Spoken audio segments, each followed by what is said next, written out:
Muzee kye namuga mu covid era kyekyo futi ettaano namugamba nga toe mugisimye wa muzeeyi omukazi nanumba nawo ku kifugi nga yagala kunsamba kati enjawulo eriwo tekinya butemu kubanga alinawo n'abaana ab'ebisulo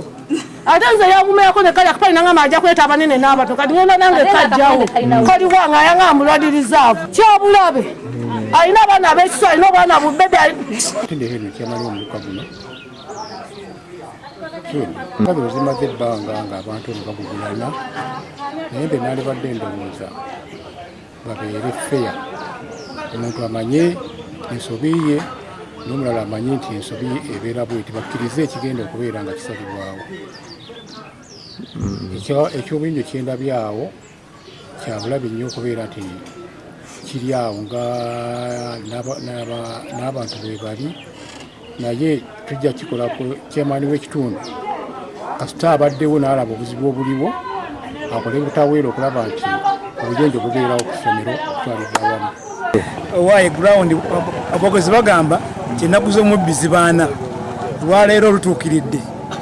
kooti nejja ku ground nezuula amazima era ndabye ddala omusajja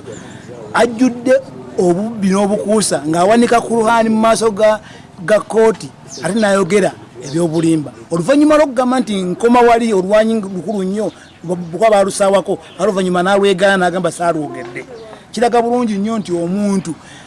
omukuusa aludde mu bubbi ye Isma era kituyambye nti obubbi bweyolesa misana ng'ensi yonna eraba abantu ne baseka n'omulamuzi n'asekeramu kitegeeza nti erulingi wena weneebeerawo Isma agenda kutegeera nti obubbi bwe bukoma wano na wano. Mbirabye era kimbadde era n'obusiraamu mbadde mbuwa nnyo okugamba nti omuntu wabeera omusiraamu ayogera amazima nga ddala omukyala yeesimbyeyo ku paalamenti mbayagala avuganya mama n'abakooba n'alaba omusajja ng'agenda mu kinnya ya fuuti 10 n'agaana okukyogerako nga Isma waali yennyini ekinnya batakayi baatya ebikaddekadde naye omusajja kanso n'ayitawo n'agwamu nga balaba bonna bamanyi kitegeeza nti abantu badde bakolako attempted murder. Era nze mbadde njagala kugulawo omusango lwakubanga bagezaawo kwegayira ennyo naye era nja kugugulawo kubanga obwo butemu bwa nkunala. Omwami ono tukayanidde ebbanga ddene naye twasooka ne tuba nga twagala kayana naye abatuuze kyatuwaliriza okusinziira ku bintu bye baali boogera ku mwami oyo era n'atulaga obujulizi bw'amaanyi. Naye ku nkomerero ya byonna nga mpisiza mu bufunze omulamuzi atuuse ku sayiti era omulamuzi avuddewo ategedde nti n'amazima omwami ettaka yalitwala butwazi kubanga obujulizi bumulemye okuwa. Tugenza okusiŋŋaana nga munda mu toyireeti mwennyini abaana we basomera mulimu ebinnya wakati mu ssomero. Bagenza okukyekennenya obulungi nga we yabba wennyini walaga nti yayita amabaati gokka galaga nti gayitako ne gajja eno naye ng'ate waliwo n'ekitundu ekiri munda kale obujulizi buganya okuvaayo nga bwe bwalikoze eki ng'omuntu ayina amazima kye yalibadde avaayo n'annyonnyola abantu. Nze Walusimbi Ismail ndi director Matte Modern Primary School. Ekisookera ddala lwali tubadde n'omulamuzi wano. Omulamuzi wajja ku ground abaanoonya wenkanya okulaba ani ali mu nsobi ani mutuufu. Nebaza Katonda nti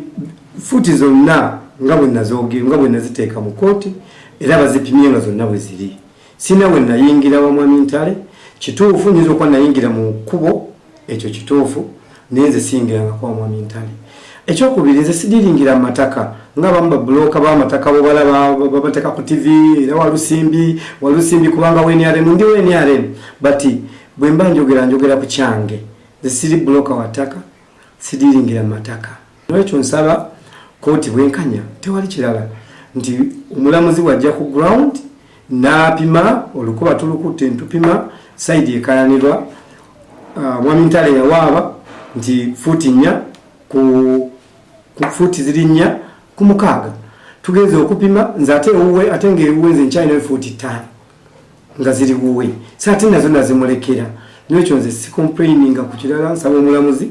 asalira bwenkanya nze sirina nsonga yonna saagala kubba wadde yinki emu y'ettaka kubanga lino essomero nalizimba kuyamba abaana ba ggwanga. Tewaliyo era abantu olwaliro nti obukyanga omulamuzi ateekako batuteekako kaveti wano ne batugamba nti tetulina kuzimba kitutwalidde kati emyaka 2 era erugo otunula essomero lyaffe terinyirira si lwakuba tetulina sente ziddaabiriza nitwandibadde tuddaabiriza naye atugaana okubaako renovation yonna gye tukola ku ssomero kati olwali amazzi naye gaba gabatudde ne gagendewo omuntu tokkirizibwa kugaziba kubanga omulamuzi yakugaana okubaako renovation yonna gyokola ku ssomero ate tewaliwo mazzi gagendayo nga makyafu. Tulina ekinnya wali ojja kukiraba amazzi gaffe gonna ge tukozesa gonna gagenda mu binnya ebyo tetulinawo mazzi gagamu gafuluma bweru. So amazzi ago golaba gayinza okuba gavuba ku kizimbe bagakulukuta naye tewaliwo mazzi gava oba mu toilet zaffe oba mu kinga makyafu. Nsaba ensonga zino zitunuulirwe nti ensonga eyawaabiro gye tuba tutunuulira tuleme kuddira nsonga kuzimikisinga. Abantu bava ku nsonga entuufu ne bateekamu ebyobufuzi. Waliwo ttiimu y'omuntu wano gye ndabye ng'eri wano sirina ttiimu y'obufuzi. Nze ndiwo okulaba nti eggwanga lyange litambula ate mu ntubulamu. Okwetondako eryesiga eddamuzi kubanga wagenda n'oteeka waliyo ekinnya ate tokibagambye nga mupima. Asina nsonga laki neetonda kubanga ekisooka ekinnya kibaddeko ye mwennyini nga looya omanyi omuntu bw'ojja mwena interest ez'enjawulo oyinza n'obutalaba wajja okola ki gy'olaga ekinnya kibadde kibikkeko era singa tekibadde kibikkeko ekinnya ekyo twali tukisima kya nayikondo olw'okuba baatugaana okwongerayo okuzimba ne tukiyimiriza singa tebaatugaana era nayikondo yandibadde yakola ki yaggwa twakibikkako singa tekimanga kimaze emyaka 2 nga kiri awo tewali mwana yali aguddemu tewali muntu musomesa yali aguddemu wabula kibikkeko waggulu but yo okuba nti looya abadde alina interest ze ez'enjawulo nejabadde bati tatuwa kutunulayo kubanga interest ye eri mu kintu kimu kulaba nti akola accountability eri eyamuleese saate nga ffe tulwanirira byaffe nekye tukwakaza nti Allah talyazaamanya muntu yenna mu bulamu tetulina riziki ya muntu gye tusobola kulya ngeri haramu wallahi emyaka gye nnina tegikyalwana tegikyabba emyaka gye ndimu ja kuprotectinga byange. Kitukoze bubi nnyo nti banamulire baffe tebakutte video wabula omwami ono essomero lyalizimba bubi nnyo teyafuna pamiti yonna teyafuna license yazimba mu luguudo yaleka ekinnya kya Bower Hall ng'akibiseeko bisubi era ngudde mu kinnya ekya Bower Hall tongweyo ndooza mulaba nze nabwe nkyafuwadde omusajja kwegamba kyakola wano kyabulabe nnyo eri abatuuze era naffe abantu kwegamba omulamuzi yandibadde asobola okugwa mu kinnya ekyo n'abaana bennyini ba students basobola okugwa mu kinnya kya Bower Hall kyalese wali nga kyasamye kwegamba kyannaku nnyo era tulina essuubi ly'amaanyi nti omulamuzi agenda tuyamba ensonga zino bazitereeze ez'essomero lino. Bampita Kanso Twagira Emmanuel era nga nze munnamateeka wa mwami Ntale Moses eyawaaba omusango guno. Kitukoze bulungi nnyo nti ku mulundi guno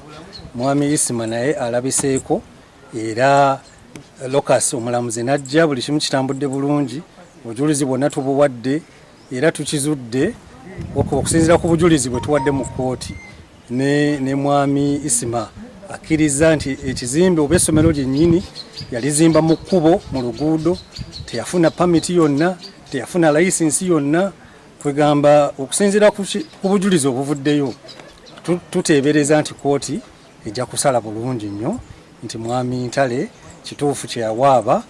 nti ewuwe mwami Isima yasalimbirirayo n'azimbayo kaabuyonjo era tulabye kasasiro ava mu ttooyi ng'aggukira wa mwami Ntale era n'ebirala n'amabaati gonna amazzi gayiika gadda wa mwami Ntale. Erinnya Kayitale Jane omukiise ku Area Land Committee Kikandwa Sub County olukiiko olw'ettaka ate era kansalawo mu luka gw'ekikulu. Atubadde wano mu nsonga za mwami Ntale ne mwami Walusimbi nga tukomyewo nga bwe twalagirwa kkooti naye nkakasa nti kitambudde bulungi kuba leero mwami Walusimbi abaddewo omusango guno ne batutegeeza okusalibwa nga 21 ogw'ekkumi ku kkooti e Busunju ssaawa 6 tujja kubaayo naye nganze omukulembeze nsigadde siri mumativu era n'okwemulugunya okungi ku ssomero erya Mate Modern okusinziira ku mbeera eriwo basebo ne bannyabo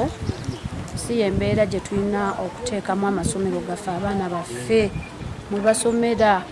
omwana kya bbeeyi omwana bw'alwala sente ezimujjanjabisa ziba mpitirivu ate nga ne ku ssomero gy'omutadde essente z'osasula mpitirivu kyokka ate sayiti y'essomero embeera y'essomero nga nayo tesanyusa n'olwekyo nsaba okukubiriza mwami Walusimbi ne management ye basobole okutereeza essomero ly'abayizi baffe aba Mate Modern. Ekisooka mulimu ebinnya loya abadde amenyesa okugulu ebinnya babisimamu tebabiziika eno Kazamba ali mu bbanga obukyafu so mwami Walusimbi weetereeze abaana baffe we basomera basobole okuba nga wasanyusa omutima.